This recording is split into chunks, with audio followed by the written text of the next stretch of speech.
Sébastien qui va nous, comme il vient de Belgique, qui va nous parler, qui va nous dire quelques mots sur sa collection.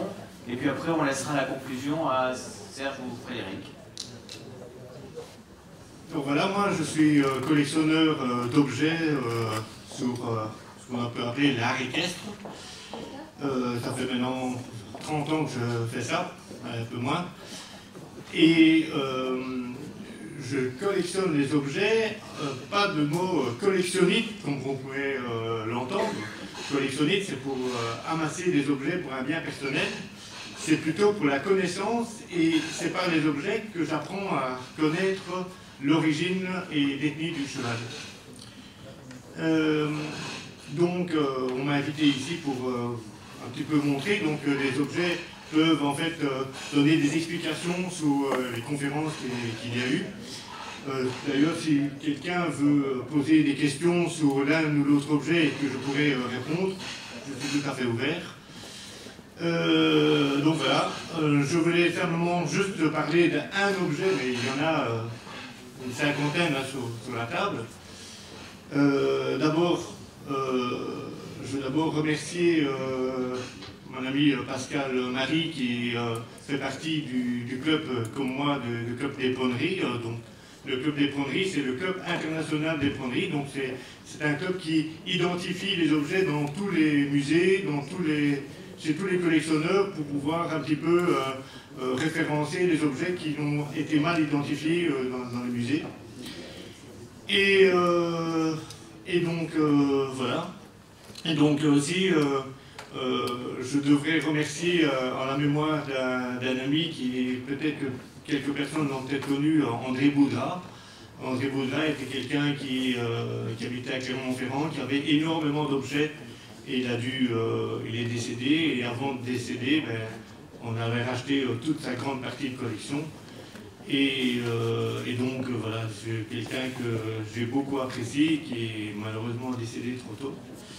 Et donc voilà, donc je vais parler d'un objet, un simple objet, donc tout le monde a sûrement vu cet objet-là dans la collection.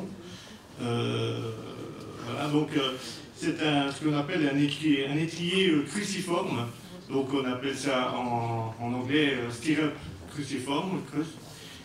Ça vient du XVIIe siècle, et en fait au XVIIe, ces étriers ont été en fait ont été très fortement contestés parce que comment on appelle un évêché en fait vénézuélien a eu une révélation. Et il s'est dit que l'on ne pouvait pas mettre le pied à la place de la tête du Christ. Et donc, tous les étriers qui ont existé, toutes les paires d'étriers qui ont existé, ont dû être coupés de chaque côté ou ramenés au chef de village. Et donc, il existe très peu de paires d'étriers. On en dénombre peut-être 80 à travers le monde. Et donc, on peut déjà voir aussi que le pied, on ne rentre pas une chaussure dedans, mais les Sud-Américains rentrent souvent que l'avant du pied. Et donc, la plupart de toutes les paires d'étriers sont toutes coupées, et aux États-Unis, on retrouve souvent une paire d'étriers comme ça à vendre, qui se vendent entre 10 et 15 000 $, alors que ces étriers-là n'avaient pas cette valeur-là, et ils sont tellement rarissimes qu'on en a vraiment très peu. Qu'est-ce que je peux dire d'autre sur cette paire d'étriers? Ceci, et en plus apparemment, il n'y en a que 2 paires comme ça dans le monde, ce sont des étriers d'enfants. Déjà, ils n'étaient pas grands à ce moment-là, et des toutes petites ainsi, c'est absolument introuvable. Voilà. Je ne vais pas faire beaucoup plus longtemps. Attendez. Je voudrais vous dire que dans la collection que Sébastien a amenée, il y a des choses extraordinaires. Dans la vitrine, par exemple, là-bas, il y a des morts en bronze moulé qui sont bien avant, qui datent de bien avant Jésus-Christ. Le bronze moulé à la cire, Bon, voilà, il y a des... Parce qu'avant, dans la métallurgie de l'étain, on ne forge pas, on forge dans la métallurgie du fer. Avant, on moule. Et donc les premiers morts sont moulés. Alors, il y a tout un tas d'objets, je pense que vous avez eu l'occasion de discuter avec lui.